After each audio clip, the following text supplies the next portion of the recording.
Walters is back for another season as the official bar of the Nats Chat podcast.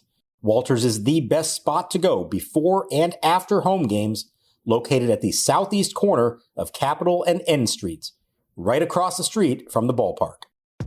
I'm excited to tell you about the designs Homage has cooked up for the 2025 MLB season. If you're as baseball obsessed as I am, you'll love the full roster of major league looks from Homage. Amazing comfort and deep cut designs that help fans show off passion for their favorite teams. Homage has a massive selection that tells the story of the greatest sport from its very beginnings. Deep logo history, coast-to-coast stadium tours, and the biggest players from every era. Legends never die at Homage. If you need your new shirt for going to a ball game, Homage has you covered with its most comfortable fan clothing, and it's available for fans of all ages. This year's collection hits dinger after dinger after tater. Fleece, tees, bottoms, and more. And don't forget to check out the new starter jacket lineup, an iconic dugout look you don't want to miss. Heroes get remembered, but legends never die, and these looks go long,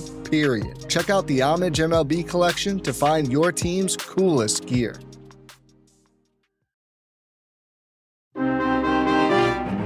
Pitch on the way, swung on, sliced to right, down the line, trouble, deep into the corner. If it's fair, it's gone, and it is a home run for Francisco Alvarez into the Nationals bullpen.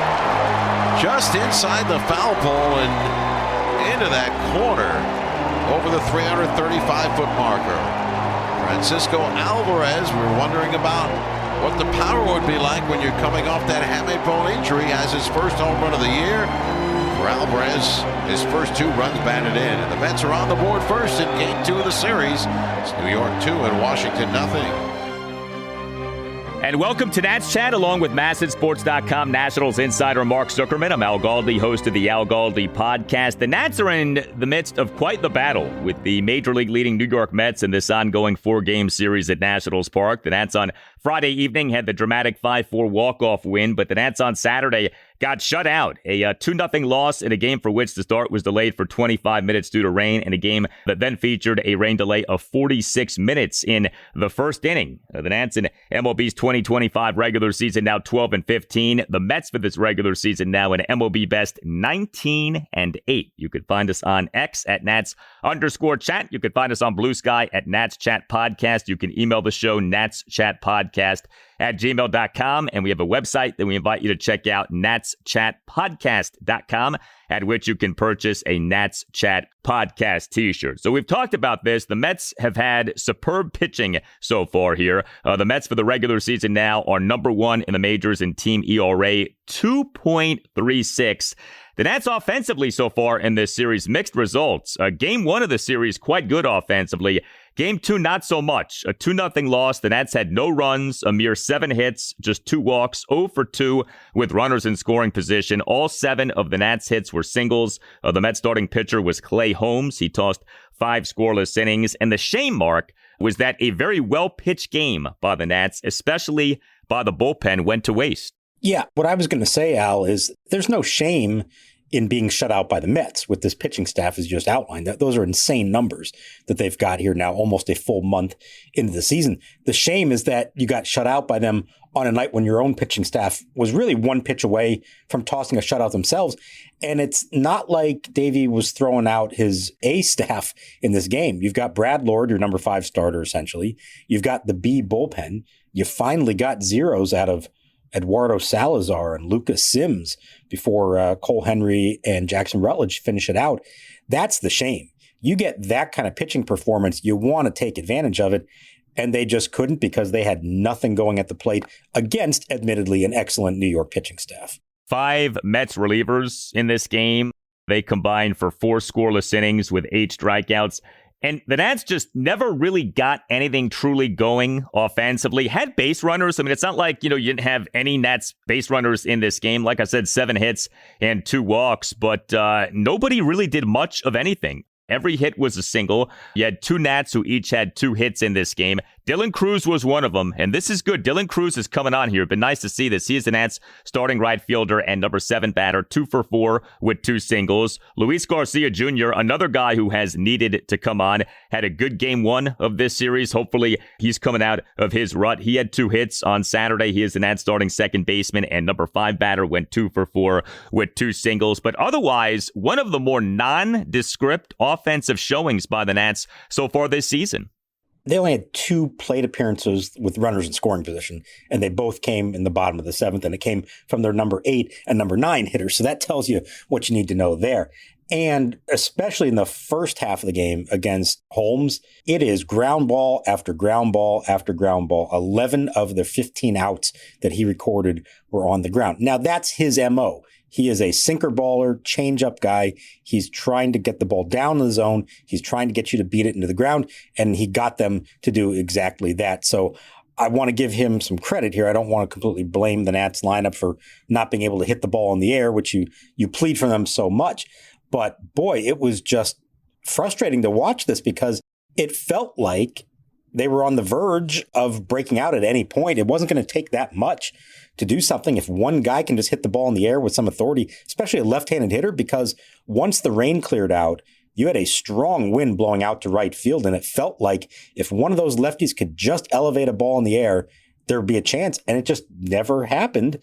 They could not make solid contact, and they could not string anything together. And it does continue this theme of when the Nats are right offensively this season, we see some really good things. But when they are off, I mean, their losses, 2 runs, 1 run, 0 runs. Like, you kind of are getting used to that here. When it's off, it's really off. And it was off in this game on Saturday. While we're talking Nats position players, so among the Nats position players who had a hit in this game on Saturday, Jose Tena, he is the Nats starting third baseman and number 8 batter, went 1 for 4. Davey Martinez, prior to the game, talked about Tena's defense. You noted it on X during the game, and I think we should shine a spotlight on this. So Paul DeJong is out for who knows how long with a fractured nose. We don't know when Brady House will be promoted to the majors. Tena's been hitting here, and so it would appear that the third base job, well, maybe not his, is, shall we say, mostly his for the time being. And both offensively and defensively, he's given the Nats a good bit here in recent days.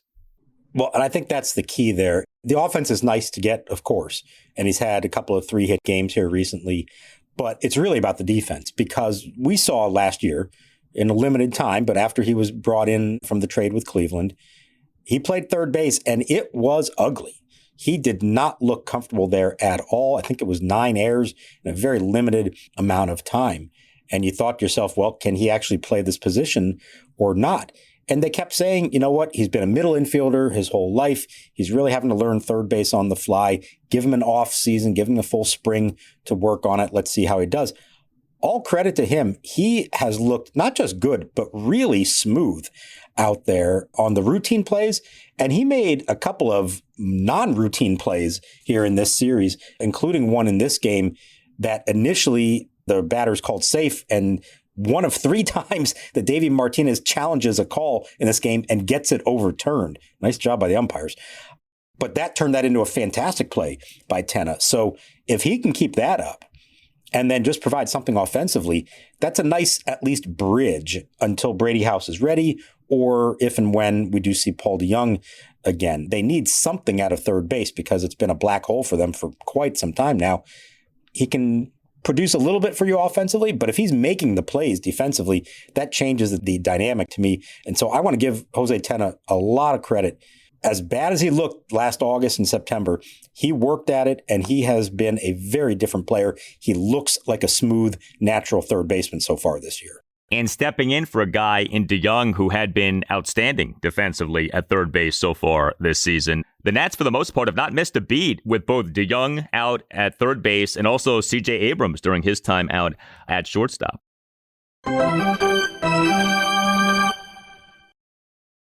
LinkedIn Jobs are here to help small businesses make those crucial hires. Now, if you're in a big business, like let's say you're a general manager of a baseball team and you want to improve the bullpen, you could go to baseballreference.com and look up Adam Ottavino, Andrew Smiley. But if you're a small business, you probably need LinkedIn Jobs. Here's how it works. Post your job on their new feature that can help you write job descriptions and then quickly get your job in front of the right people with deep candidate insights. Get qualified candidates. At the end of the day, the most important thing to your small business is the quality of candidates. And with LinkedIn, you can feel confident that you're getting the best. And finally, Nats Chat is here to help. Post your job for free at linkedin.com/natschat. That's LINKEDIN.com/natschat to post your job for free. Terms and conditions apply. I'm excited to tell you about the designs Homage has cooked up for the 2025 MLB season. If you're as baseball obsessed as I am, you'll love the full roster of major league looks from Homage. Amazing comfort and deep cut designs that help fans show off passion for their favorite teams. Homage has a massive selection that tells the story of the greatest sport from its very beginnings. Deep logo history, coast-to-coast stadium tours, and the biggest players from every era. Legends never die at Homage. If you need your new shirt for going to a ball game, Homage has you covered with its most comfortable fan clothing, and it's available for fans of all ages. This year's collection hits dinger after dinger after tater after tater. Fleece, tees, bottoms, and more. And don't forget to check out the new starter jacket lineup, an iconic dugout look you don't want to miss. Heroes get remembered, but legends never die, and these looks go long, period. Check out the Homage MLB collection to find your team's coolest gear.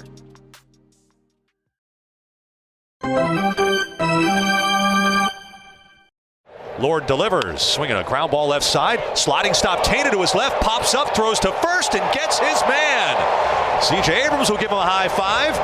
Jose Tena continues to shine defensively, and that's maybe his best play yet. A sliding stop to his left, and a good, accurate, sweeping throw across the diamond. So the Nats starting pitcher for this 2-0 loss to the Mets on Saturday was Brad Lord. He allowed 2 runs in 4 innings. He gave up 5 hits, which were a homer and 4 singles.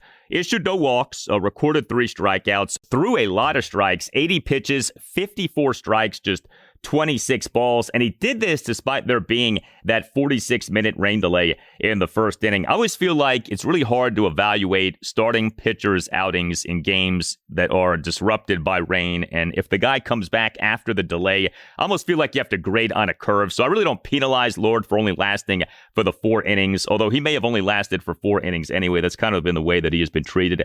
But really, the only major boo-boo for Lord, top of the second, he gives up a 2-out opposite field 2-run homer by Francisco Alvarez to right field for a 2-0 Mets lead. And even that, I mean, the projected distance per StatCast was 358 feet. It was almost like an excuse me home run, an opposite field shot that like barely was a homer. I mean, it was a homer, so you can't say, it wasn't a homer, but it was barely a homer. All things considered, I liked what we saw from Brad Lord in this game. Yeah, me too. And you have that combination of, as you said, the rain delay, you have to take that into account. And just the fact that he still isn't fully built up to be a starter yet. And so even in the best case scenario, he was going 5 innings at most in this game, maybe 75 pitches. He got up to 80. I feel like we don't really know what he is yet because we're seeing him kind of go through spring training in the big leagues, building up his arm slowly from start to finally get to a point where maybe by next time out, he can go 90 to 100 pitches. And that may happen just as Michael Soroka is about to come back and potentially take his spot in the rotation. So he's done fine. There's nothing wrong, especially under the circumstances. But I can't say I feel like I have a really good sense of what he is or what he could be as a starter because he's being used as something in between a long reliever and a fifth starter. It's like 4 innings essentially every time out. And those 4 innings have been fine, not dominant, not awful. He looks like he has some potential there. But to find out if he's truly a big league starting pitcher, you got to find out, can he go 6 innings? Can he go 100 pitches? Can he sustain some success twice through the lineup and maybe even getting to a third time through the lineup? So here's the thing. When Soroka does come back, presumably, in a few weeks, as you're stretching Lord out, aren't you going backwards if you put him back in the bullpen, even with the idea of him being a long reliever? Wouldn't you be better off at that point putting Lord at AAA and allowing him to continue to be a starter as opposed to putting him back in the bullpen where he's not going to routinely be pitching on any kind of schedule. He's not going to be routinely going 4 or 5 innings. He's not going to be stretched out. I just feel like for his development, it might make more sense to send him to AAA and have him continue to be a starter. I think that's going to be a real question here we face within the next week or two. We'll see how much more Soroka. I think he's supposed to pitch Sunday for Harrisburg. I don't know if that'll be the last one or if they wanted to take one more after that. I think the interesting question with Lord will be this. He made the team out of the bullpen, I think because they knew that their bullpen had some question marks and they felt like he was one of their 8 best options at that time. We know what the bullpen issues have been since the season began. And if there aren't any other good options for you at AAA, you may say, hey, moving him back to the bullpen is going to make the staff better as a whole. Now, does that stunt his development? Potentially. And so I think they're going to have to make that call. Can they afford to go with the bullpen as is and not put him back there and let him continue to develop as a starter at AAA, figuring you're going to use him here at some point? Or do you say, hey, we're trying to win games, and he gives us a better chance to win games than somebody else does in the bullpen. Let's put him back there, knowing that if the situation arises, we may just go through this all over again, put him in the rotation, and have to build him back up again. What I think is interesting, too, with Lord is this. So the background. The Nats took him in the 18th round of the 2022 MLB draft out of the University of South Florida. I feel like, and the Nats would never say this, but when you have a guy taken that deep in a draft, you probably feel more freedom to take some creative liberties with a guy's development as compared to someone who was, a first round pick. And the idea is he's going to be a mainstay in your rotation. And so you play it more by the book with somebody like that. Whereas with a guy like Lord, it's found money and you feel like you can kind of experiment a little bit if you want. You can try things. I mean, already this thing that they were doing of developing him as a reliever at the major league level, the Nats haven't done that with any other significant pitching prospect, at least haven't done that in a long time. And yet they chose to do that with Lord. And you got to think that the background is part of that. That it's almost like there's not a lot of pressure here because, again, 18th round pick in 2022. Think of it this way. Would they do the same thing with Cade Cavalli? No chance. No chance. First round pick. Now, obviously, there's the injury and what you're doing with that, but they're being extra careful with him. And the idea with him is keep him on a very strict routine, stretch him out to be a starter, keep him as a starter. He's the future there. And you're right with Brad Lord as a lesser ranked prospect in their system and somebody maybe they weren't counting on doing this in the first place, you might feel at more liberty to handle him this way, understanding that if it doesn't work out, it's maybe not as big of an organizational loss. I guess you could put it that way. Is that fair? Maybe not, but we know how this has worked. It's not just the Nationals. Most organizations would do it the same way. You're a first round pick. We're going to treat you a little differently. We're going to give you more rope. We're going to keep you in that role that we envisioned for you all along and try not to tinker with that until we have no choice but to do it. And you can even look at Jackson Rutledge the same way. They went years with him trying to make him into a starter. It didn't happen. They finally got to a point and said, you know what? It's time. Let's put him in the bullpen. He's done well in that, and maybe he's going to end up having a career out of it. But it's not like they did that 3 years ago with him. That's essentially what they're doing with Lord right now, is where Rutledge was about 3 years ago. Well, it's sort of like calling someone the nicest person in prison, but we on Saturday had a very good outing, one of the best outings of the season by the Nats bullpen. 4 Nats relievers in this 2-0 loss to the Mets at Nationals Park combined for 5 scoreless innings with 6 strikeouts. I mean, the bullpen really was good in this game. Eduardo Salazar, 2 scoreless innings with 3 swinging strikeouts, all of which came in a perfect top of the 6th. Lucas Sims, a perfect top of the 7th. Cole Henry tossed 1 1/3 scoreless innings, and Jackson Rutledge in the top of the 9th faced 2 batters and got 2 outs. This was not the A bullpen, but this non-A version of the bullpen really was good in this game. All credit to these guys. So it had kind of gone under the radar a bit. The 3 relievers who had struggled the most, Sims, Colin Poche, and Eduardo Salazar, have not been used in quite a while. Salazar was up to 6 days. Sims was up to 7 days. And so I think there was a plan to use him in this game almost no matter what happened. It turns out it's a kind of close game at 2-0. And Davey says, all right, let's put him out there. Let's see how this goes. And if it blows up, so be it. And instead, they kept him right in the game. And I thought that was really important for both of those guys. For Salazar, not just to go 1, but 2 scoreless, and to have 3 straight strikeouts to the heart of their order, Alonso, Nimmo, and Vientos, great job by him. For Sims to have a nice, clean 1-2-3 inning, no walks, nothing all that close to being a problem at all, that's got to be a boost, a morale boost for him. You know, the other 2 have pitched pretty well, so it was good to see them continue that. But I think for Salazar and Sims in particular, that was much needed. And while maybe not a true high leverage spot, it's a medium leverage spot, trying to keep a deficit at 2-0 and giving your team a chance that they did. And now the question is, when are they used again? Does Davey sit him on the bench and wait for another blowout kind of game? Or does he put him right back in there, hoping they can build off of this one? That will be fascinating to see, because you want them to build off it. You want to still believe that they can be a part of this and not give them the, Tanner Rainey, Jordan Weems treatment. But do you trust them? And if you're in a close game at some other point in this series, do you trust those guys to pitch innings of consequence? Yeah, it's one thing to bury one reliever, i.e. not use them for sizable chunks of time. To do that with multiple guys is tricky, man. As the season is going on, you're playing essentially 2 players short on your roster, which is, not ideal.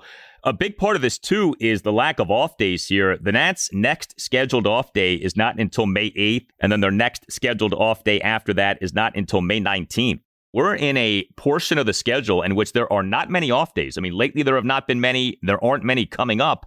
So when it comes to the bullpen, in theory, you're going to have to be using these guys. Now, the Nats have benefited from the starting pitching being so good. These starters are doing a good job eating up innings. And so it's not like Davey every game necessarily has to use 4 or 5 relievers. Sometimes he's compelled to do that because the relievers are so bad. He's got to find guys who can actually get outs. But if these relievers can just be a little bit better and the starting pitching continues to be what it is, you can maybe sort of navigate this. But it is a tricky portion of the schedule with the lack of off days. Yeah, it is. And, Davey has said he doesn't want to fall into that situation that he was in last year with Rainey and Weems. He says, if you're on this roster, I need to be able to use you. Now, he didn't for several days there with those guys. Ultimately, you do. You can't run Ferrer and Finnegan into the ground. We know that Cole Henry, while he's been very good, still hasn't given up a run, is new at this. He has an injury history. You got to be a little careful with him. So, yeah, you're going to have to pitch guys like Sims and Salazar. And so I think you kind of have to sink or swim. You hope that they found something here, that they can get back out there and do it again and ride that momentum wave and become a productive member of the bullpen. And I agree. I mean, the sneaky thing about what's happened so far with this pitching staff, it's not just that the starters have been effective, it's that they're giving them innings. There has not been one, knock on wood, really short, abbreviated outing so far. Even when Soroka got hurt, that was late in his start, the 6th inning. Have they had anybody not complete at least 4 or 5 other than Lord because he was being built up? Pretty much they're giving them at least 5 every time out. And that has helped make it easier for Davey to use the top relievers and not feel compelled to use some of these other guys because he's got to go to the bullpen in, say, the 3rd or 4th inning. There is a more than 3-run difference between the Nats' starting pitching ERA and relief pitching ERA for this regular season. 3.44 versus 6.49. That is quite the chasm between those two things.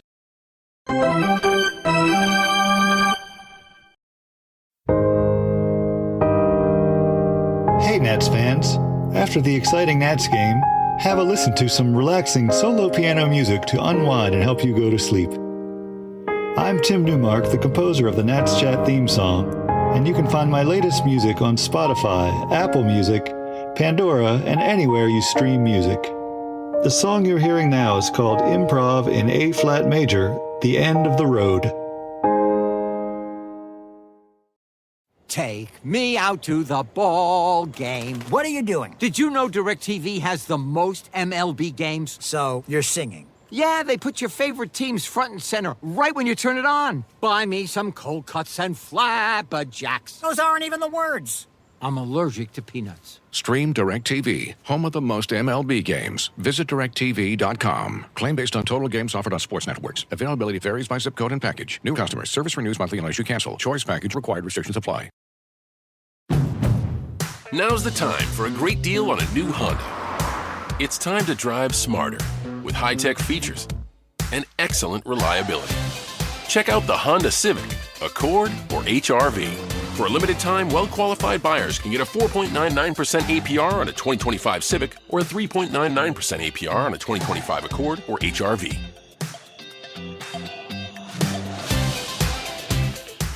See dealer for financing details. Exclude Civic Si and Type R.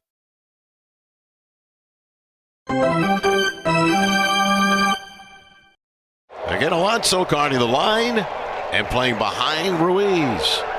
He'll be off and running on 3-2. There he goes, the pitch. Swing and a miss. He struck him out with a slider, and the ball game is over. Game 3 of this series against the Mets Sunday afternoon at 1:35. Mitchell Parker will be the Nats starting pitcher. How about this with Mitchell Parker? We know he's having a great season. Do you know Mitchell Parker, as of games through Friday, was number 1 in the majors in wins above replacement per Baseball Reference for this regular season? 1.6. Mitchell Parker, number 1 in pitcher WAR per Baseball Reference. Who'd have thought that? Believe it or not, I knew that. I looked that up this afternoon.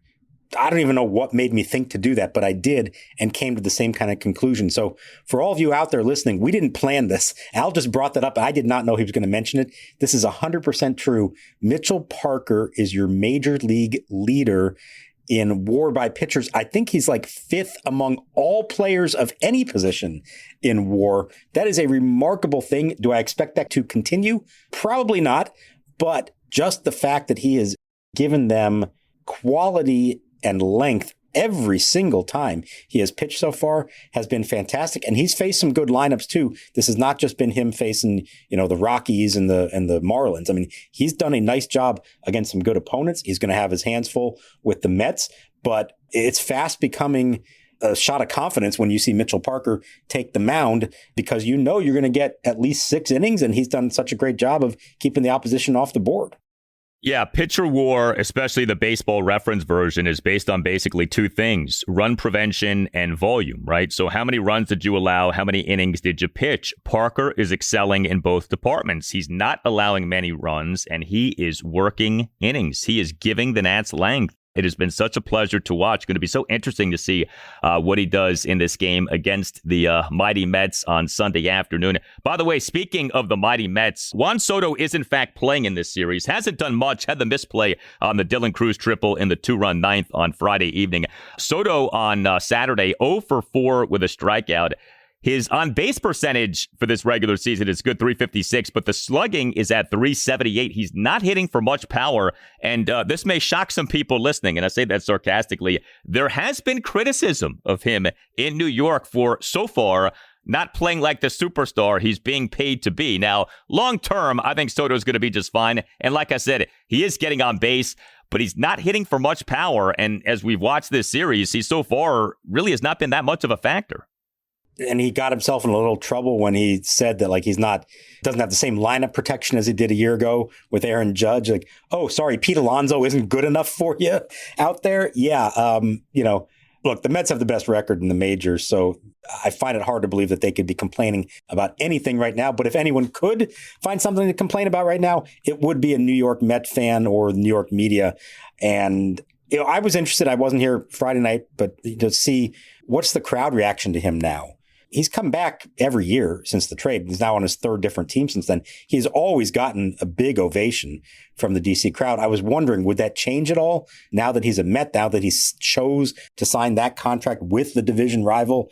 And it doesn't seem like it. Now, to be fair, there were a ton of Met fans at the game on Saturday, and they were making a lot of noise. And so you can understand why it sounded like Juan Soto was getting a lot of cheers. Later in the game, maybe I thought I heard a few boos for him, but it seems like, if anybody thought that Juan Soto was going to get the Bryce Harper treatment eventually, I don't think it's happening that way. He is still going to be beloved here, even though he's going to spend the rest of his career with the much reviled New York Mets. Yeah, and I think at this point, the trade was long ago enough. and he has come back enough to where him coming back now, it's not that big of a deal. Like, I feel like him being back in D.C. here for this series, it really hasn't been talked about a ton. You know, it's not this like major occurrence that it would have been a few years ago. It has become, you know, almost kind of a routine thing, as is the case with Bryce Harper.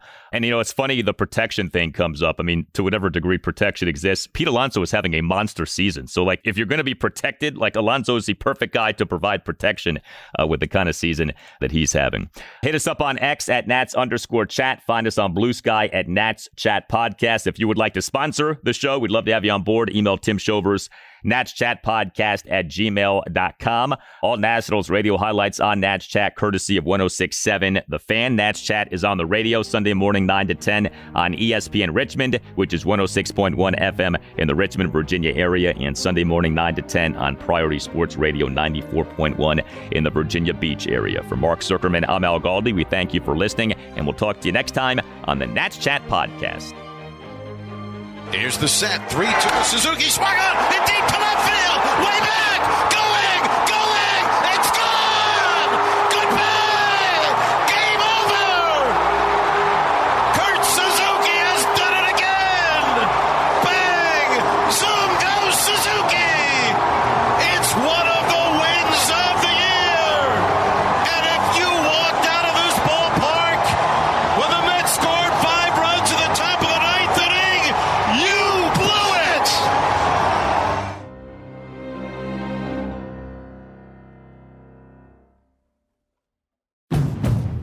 Now's the time for a great deal on a new Honda. It's time to drive smarter with high-tech features and excellent reliability.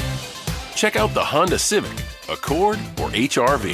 For a limited time, well-qualified buyers can get a 4.99% APR on a 2025 Civic or a 3.99% APR on a 2025 Accord or HR-V.